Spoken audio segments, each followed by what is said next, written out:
Manifestacijo ir toik taisyklių, kur žmonės didžioji dalis praleida, kaip ir rašoma in the secret arba in the law of attraction, kad tu turi būti tos dažnis, kad pritraukti ton specifinį dalyką, kažkokį, kur tu nori arba tu svajoji.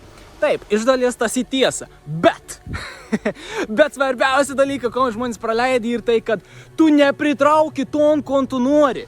Tu pritrauki ton, kas tu esi. Tai jeigu tu esi žmogus, katras neturi pinigų, ir dabar šiuo momentu nori pritraukti Lamborghini, tas nesigaus. Tu nesi tas žmogus, katras būtų ant to dažniaus, kad galėtų ton dalyką pritraukti į savo fizinę realybę. Kas tu esi dabar per žmogus, ne? Tu pažiūrėk, kokie dalykai pas taip dominuoja, kas tau ir svarbu.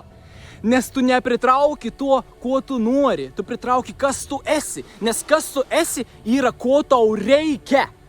Ir ko tau reikia, ne visą laiką būna tas, ko tu nori.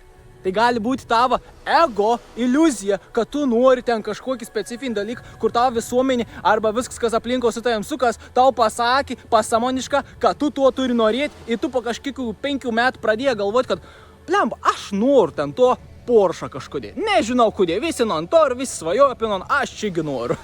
Bet ne, tu pritrauki ton, kas tu esi ir ko tau reikia. Kas tu dabar esi, tu gali pritraukti tom patį dažnį. Tom patį dažnį, panašų dažnį, kas ir susijęs su būtent tau, kas tu esi ir ko tau reikia būtent šiuo momentu.